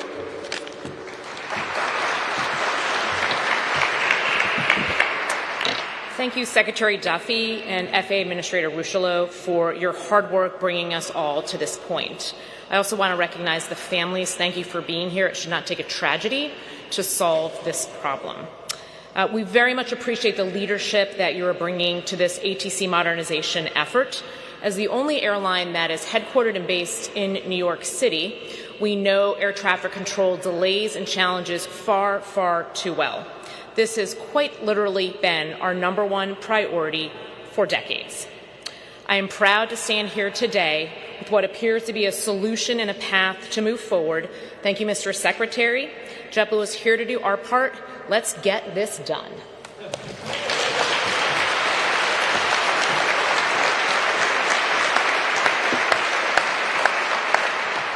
Hey, good afternoon, everybody. I'm Bob Jordan with Southwest Airlines, and I also want to say a huge thanks to the families. I know it takes courage to be here, and we're going to get this done for you. I commit to that. But you've heard from a lot of folks, so I will be brief. And as you can tell by the unprecedented groundswell of support here, there is widespread agreement that we have a problem, that we have a need, and that we need to find a solution. I just want to say a huge thank you to everybody that's here today. It's wonderful that there's such a cross-section of the aviation industry and our partners to support this very needed change. We have folks from across the industry. We have manufacturers. We have our labor folks, SWAPA, the IAM, TWU, IBT. I've just never seen this level of coming together to address a problem, and it's very gratifying. For the airlines, I can assure you that we compete very vigorously, but we do not compete on safety. We have the world's safest aviation system, the world's safest, and we need to keep it that way, but we also need to have the world's most efficient and modern air traffic control system. You deserve that, and the American people deserve that. Last, I just cannot thank you enough Cannot say enough thanks to Secretary Duffy, to the administration, to President Trump for the stellar leadership to bring everyone together on this problem. This challenge is decades old, as you can tell by the equipment in front of us, but I'm absolutely confident that we can get this done and that we are finally going to address the real problem. It will take all of us. It'll take the money. It'll take the effort. It'll take a lot of will to get this done, but we will and we can get it done, and we will do it for the American people. Thank you all very much.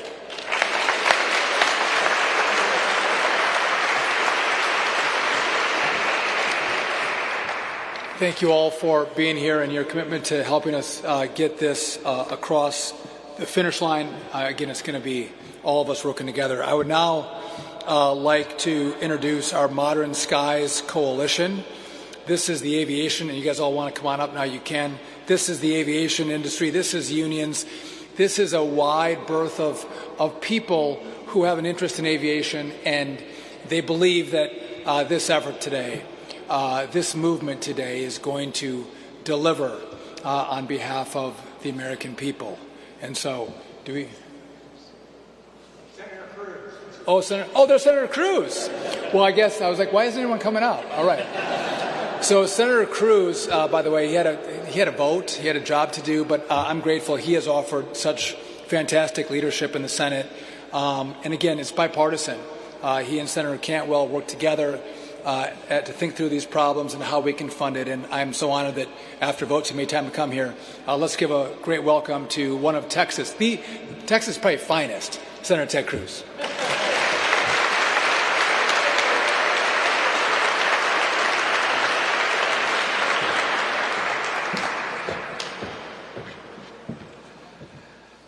Well, thank you very much. It is terrific to be here. It is an honor to be here. I want to start by acknowledging the family members of the victims of American Airlines Flight 5342 who are here today. I want to thank you for your continued advocacy, for turning pain and anguish into making a lasting difference, into fighting to save the lives of somebody else's family. And it is my solemn promise that your tragedy will not be in vain, that the horror that unfolded in the skies of D.C., I believe, will prompt us to come together and cut through the inertia and finally improve airspace safety so we can fully protect the flying public. I want to thank Secretary Duffy for the terrific job he's doing. Thank President Trump for his strong leadership taking on the need to modernize air traffic control finally. I'll say to Secretary Duffy, one day on the job, when horrifically you were confronted with the worst aviation accident in decades. And I will say the Secretary has spent his time and energy and passion fighting to make sure no other families experience that tragedy. Today's announcement, I believe, is a major step in reversing the deterioration of safety in the U.S. airspace. As chairman of the Senate Commerce Committee, I will work to give the Department of Transportation the resources needed to improve today's infrastructure, to improve the technology you see in front of us, much of which seems like it was assembled at a Radio Shack 50 years ago. But all of us know that money alone isn't a cure for all that ails the FAA.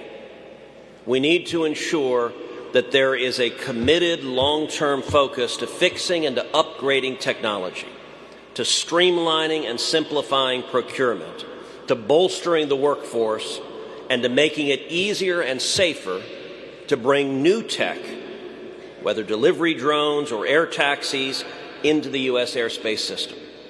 Thank you again to Secretary Duffy. Thank you to all of the leaders who are here today, and it's a privilege to be with you.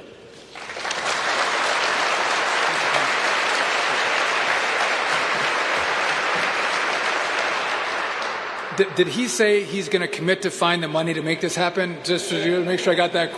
I know that Senator Cruz has been fantastic on this issue. Thank you for being here.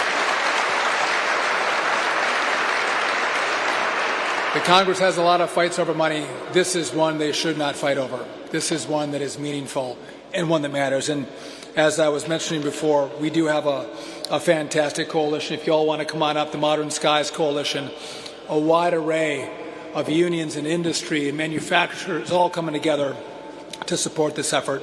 I want to start it off with Jason Ambrosi, who is the Airline Pilots Association president, to address the group, and then we're going to go through and let everyone talk about their support and priority in this build. Jason.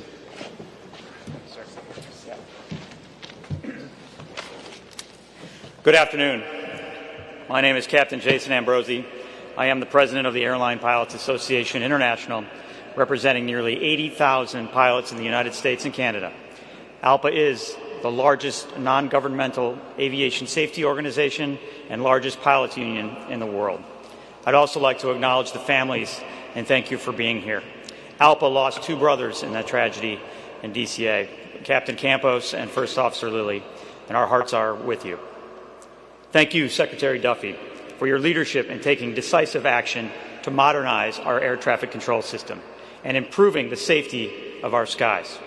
I applaud this administration's commitment to upgrading these critical systems to ensure that America remains the world leader in aviation safety. With the tragedy of Flight 5342 just a few miles from here, and with every close call, it is clear that our aging system needs to be modernized. We need investments, not just to maintain the system and keep it working, but to strengthen safety and operational security for years to come.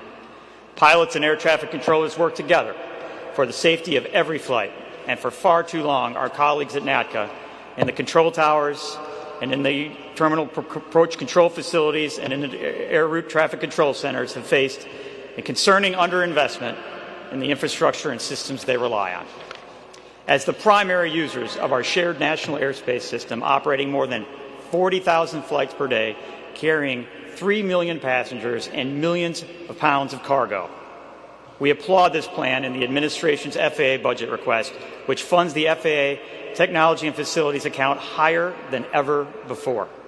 After decades of federal budgets failing to keep pace with inflation, the system requires both robust budget requests and immediate infusion of emergency resources. We commend Chair Graves' critical first step in advancing $12.5 billion last week in funding for this long overdue initiative. The staffing and technology challenges facing our system did not appear overnight and will require strong bipartisan leadership and accountability to maximize these investments, which is why I'm pleased Senators Cruz, Moran, Chair Graves, and Ranking Member Larson were here with us today. This endeavor is going to take commitment from all of us. As dedicated aviation safety professionals who depend on these systems, we appreciate Secretary Duffy making our nation's air traffic control system a priority. We look forward to lending our unique operational expertise as we work with the administration and a bipartisan Congress to bring this vision to fruition. Thank you again, Secretary Duffy, for your leadership in modernizing our air traffic control system and prioritizing aviation safety. Thank you.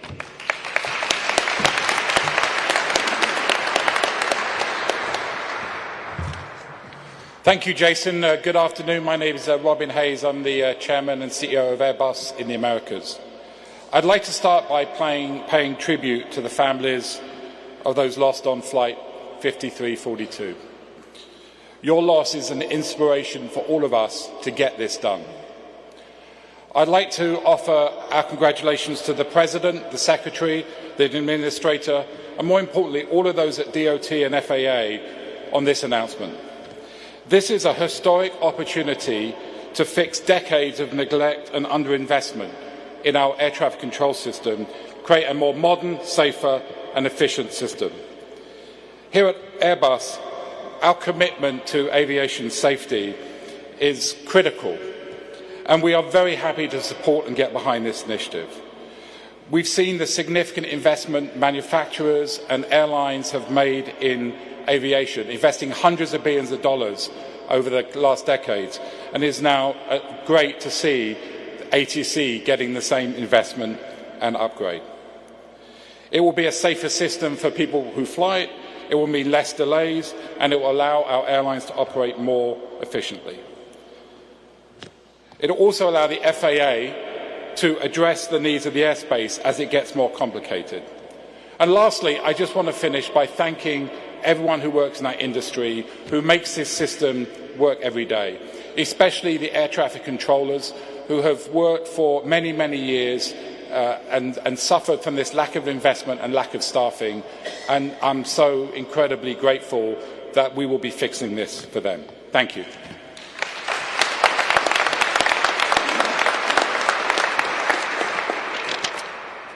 Hello, I'm Darren Pleasance. I am the President and CEO of the Aircraft Owners and Pilots Association. I'd like to, first of all, express my thank you to the Secretary for his leadership in this really important initiative, and of course express my thanks to the families who are here with us today. I have the privilege of leading an organization of over 300,000 members that represent the pilots around the country who operate in the world of general aviation.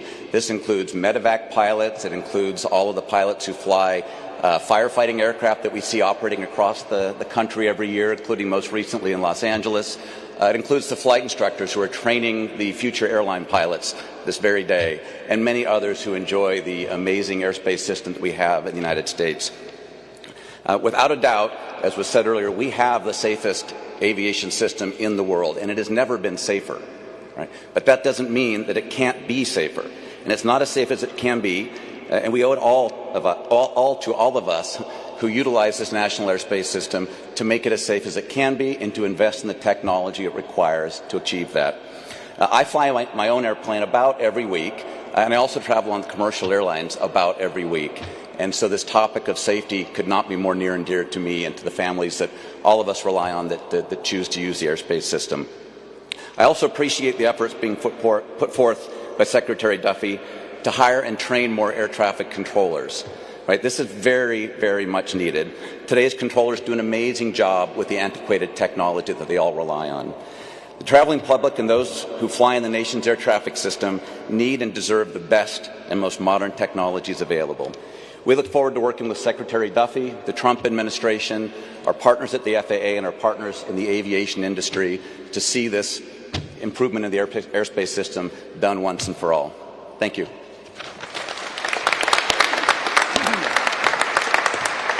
Thank you. I'm Todd Hopley with the American Association of Airport Executives.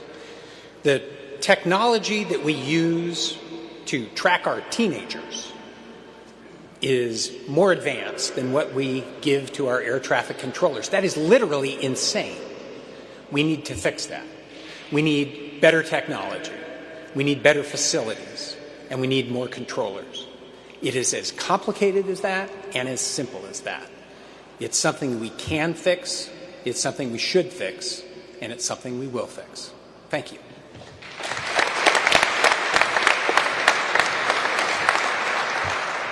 Good afternoon. I'm James Viola. I'm the President and CEO of the General Aviation Manufacturers Association, and I want to thank the families also for driving this needed innovation with this equipment. I represent the general aviation manufacturers of all aircraft, helicopter, electronics, the dashboard, the stuff that's available inside, and we know what technology is available, and it's been available for over 15 years. So having this opportunity, I'd like to thank the Secretary for being able to do this today, and glad to be on the team as we move forward, because we also have to think about the future with the AAM vehicles, the eVTOLs. So right now we are delaying flights, we're blocking helicopters from airspace, but we want to get the airspace open for these new vehicles. So as we represent airplanes and helicopters, we need to make sure the new technology will allow what society needs, which is safe air transportability. So thank you very much.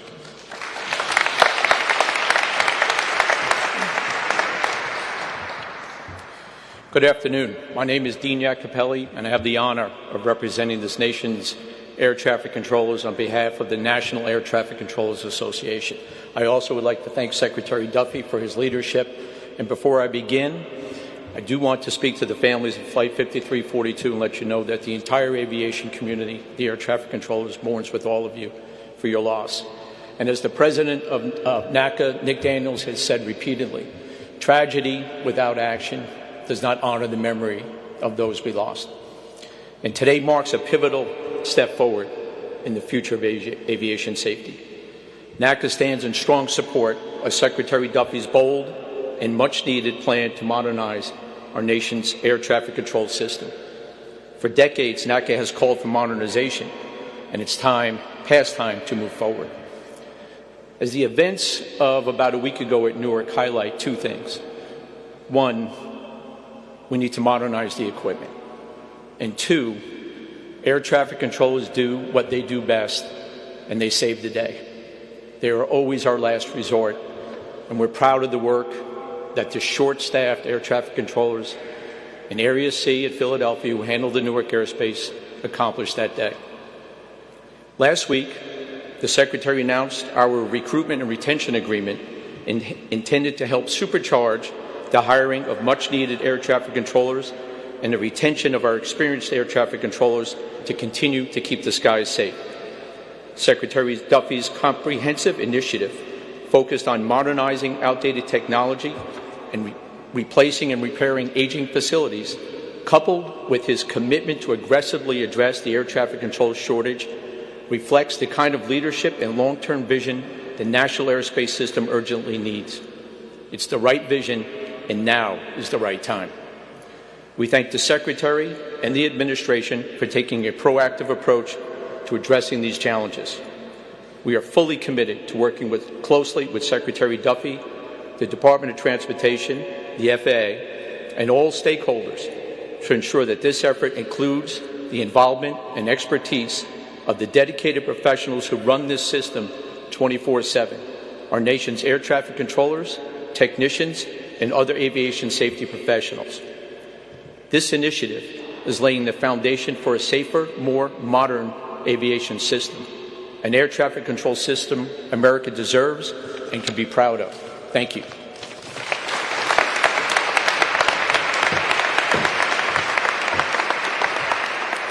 Good afternoon. I'm Ed Bolin, President and CEO of the National Business Aviation Association. And like so many others, I want to begin today by extending our condolences to the families who are here with us today, and to underscore that we intend to honor that legacy with action and American ingenuity and innovation. Today you see before you the entirety of the aviation community. And I don't think this community has ever been as united or focused or determined, at least since the creation of the Airport and Airways Trust Fund in 1970. What we have being presented today is a plan that is unique in its scope, its specificity, and its accountability. We know from what has been discussed that this will be a significant investment in people, facilities, and equipment. We're going to have not just the best air traffic controllers, but we're going to have a sufficient number to be able to foster a new era in aviation, one that fosters and enhances safety, efficiency. It's going to be large. It may be complex. It will have the ability to respond to the dynamics that are inherent in these types of systems. We're going to enhance our bandwidth, our connectivity. We're going to enhance situational awareness. We're going to build on a foundation, and we're going to lead in a distinctly American way. The U.S. has been the leader in all aspects of aviation since the Wright brothers flew at Kitty Hawk. Today, we commit ourselves to continuing to be the largest, the safest, and the best air transportation system in the world. Thank you.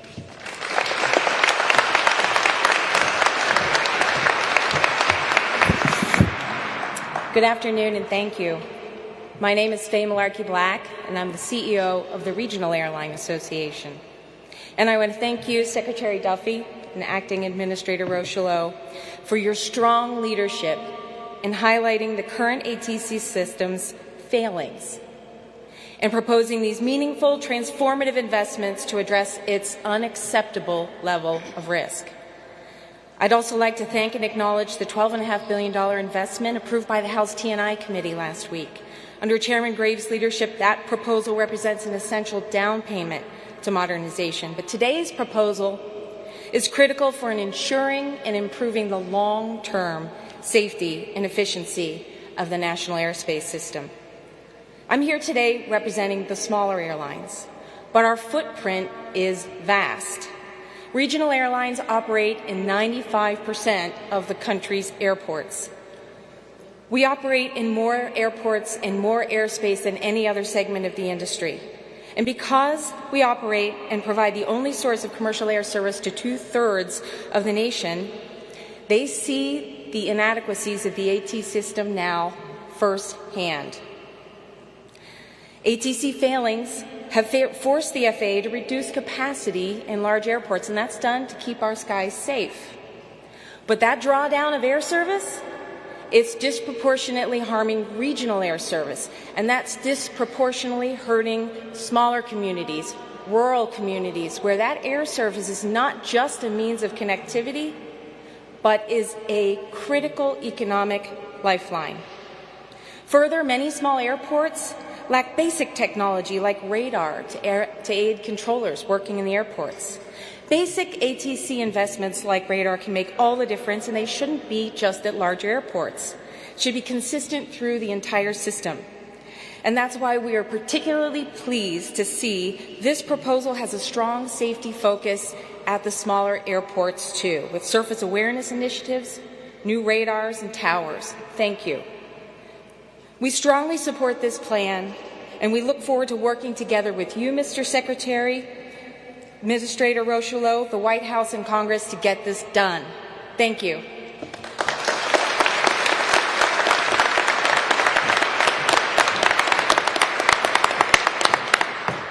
Good afternoon. I'm Chris Raymond. I'm the CEO of Boeing's Global Services business. I'd like to start by acknowledging the families. This industry mourns any aviation loss.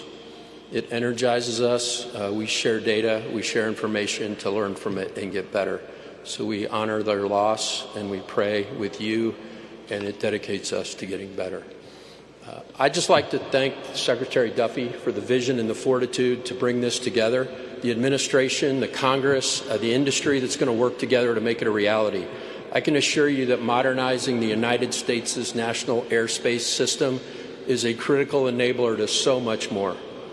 Since 1915, in the establishment of the National Advisory Committee on Aeronautics, this nation has led in aviation.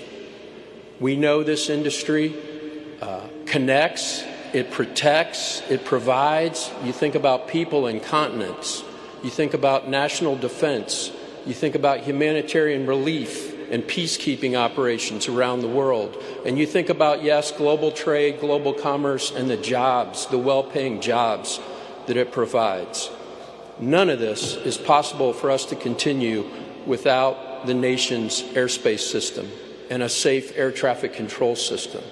We commit ourselves to modernizing it and continuing to lead. We appreciate the administration's vision and courage to take it on, and we know that we all need it to continue to enjoy the societal benefits that every one of us enjoys from aviation.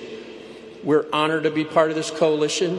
We commit to bringing any experience that we have in air traffic management around the world to this effort, and we look forward to the day that we'll be celebrating the world's best, safest, most secure, highest capacity national air system in the world.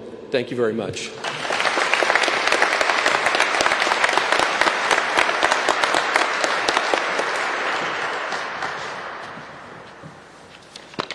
I appreciate that. I appreciate the support of all the industry. And I just want to take a moment as we're about to close to recap for you. You've all heard we do, as Natka mentioned, Dean, that we're 3,000 air traffic controllers short. And we've been 3,000 air traffic controllers short, I think, for over a decade. It's time we do something about it. And The plan we've come up with, it's not simple. These are not easy solutions to the problems that exist, but we're thinking creatively on how we can supercharge air traffic control. We're bringing more young people into the academy, and we've partnered with NATCA to ask the experienced air traffic controllers to stay longer past their date of retirement. Those two things together can slowly bring us to a place where we have all the air traffic controllers that we need.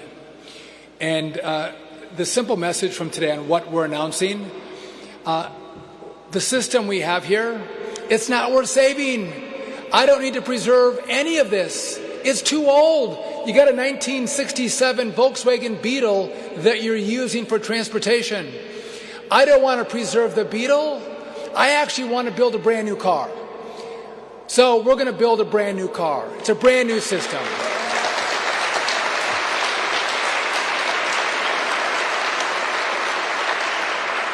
We want to rip this out. We want this truly in the Smithsonian.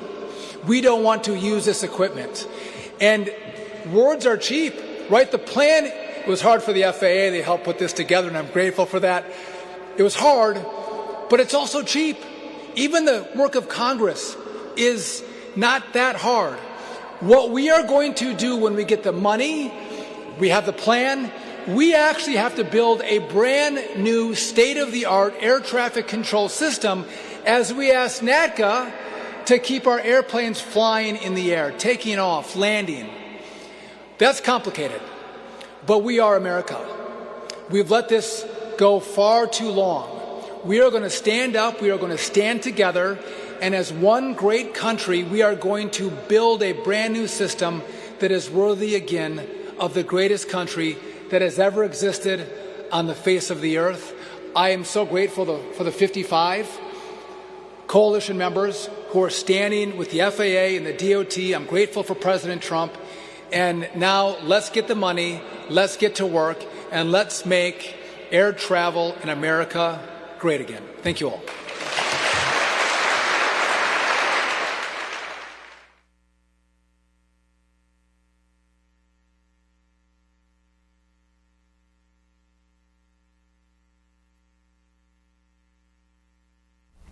And a robust meeting and many presentations done. Senator Ted Cruz in attendance with CEOs and air traffic control experts announcing a whole brand new system. Even President Trump meeting on the phone with the group before the proceedings and additional comments as well. So kudos to Transportation Secretary Sean Duffy. Great public-private partnerships. To fix this, we need more air traffic controllers. We need more due diligence in and around this system as we remember those family members who were in attendance who lost the lives of loved ones on American Airlines Flight 5342 on January 29th of this year. And very, very sad, a mid-air collision over the Potomac River in Washington, D.C. We don't want to see anything like that happen again. This administration and private partners working closely to make sure that tragedy does not strike again. Thank you to our sponsors at Right Side Broadcasting Network Live, mypillow.com/RSBN, the Giza Dream Sheets, the bed sheets now on sale for $49.98, any color, any size, promo code RSBN, easy to remember, mypillow.com. Don't delay, call today, 800-836-7566. Support Mike Lindell and RSBN, shop now at mypillow.com. And save with code RSBN. Very easy to remember, mypillow.com/RSBN. A programming note, in about 30 minutes we'll be on another stream for First Lady Melania Trump coming back to roll out a new stamp in honor of former First Lady Barbara Bush. Get all America First updates, exclusive offers at rsbnetwork.com/newsletter. So much news today on this May 8th and 80th anniversary celebrating the United States, the Western Allies' victory over fascism in Europe with World War II, and also a great trade deal between the United States and the United Kingdom, and also a new Pope. We pray for Leo the 14th, the first American-born Pope from the United States, from Chicagoland. Apparently he's a Cubs fan, so he has that in common with the network and with yours truly. Go Cubs, go. And stick with us today. A beautiful day in America, not only at the White House, as you see that sun shining there, but the sun is shining right here in the loveliest village on the plains, and that is Auburn, Alabama. So all America First updates in and around your country, your government, your go-to live desk on the right side of history. It's rsbnetwork.com/newsletter. Stick with us. We'll see you in roughly half an hour from now. Hope you're having a great afternoon. I'm Robert McNeely. Be back with you momentarily.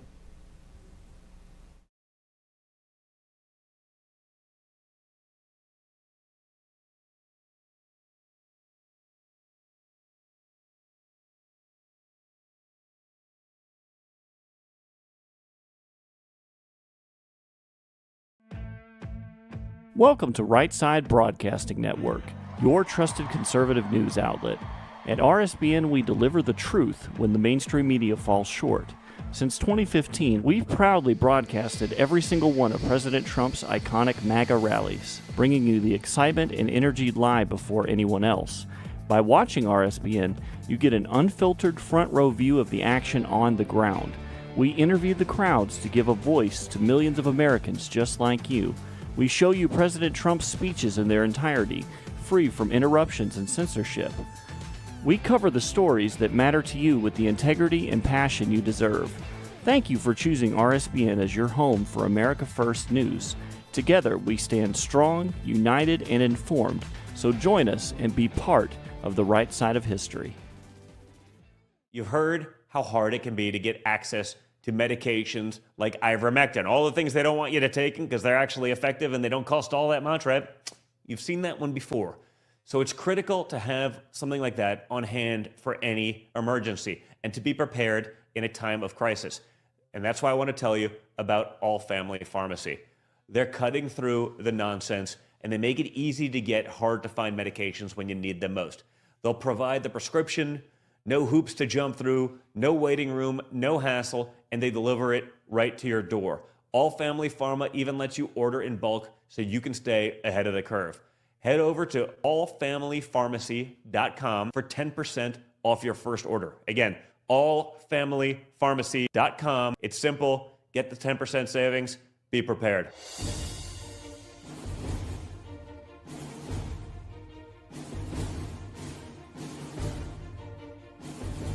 President Trump is keeping his promises and saving America. And your kids can learn all about it for free with a new Kids Guide to President Trump. This fun guide shows kids all the steps President Trump is taking to put America back on top of the world stage, including building a strong economy, protecting our borders, and negotiating trade deals. It's an exciting way for kids to learn about President Trump's outstanding leadership. Act now and get a free bonus guide, The Courage of the President. Order now at freetrumpbook.com. That's freetrumpbook.com.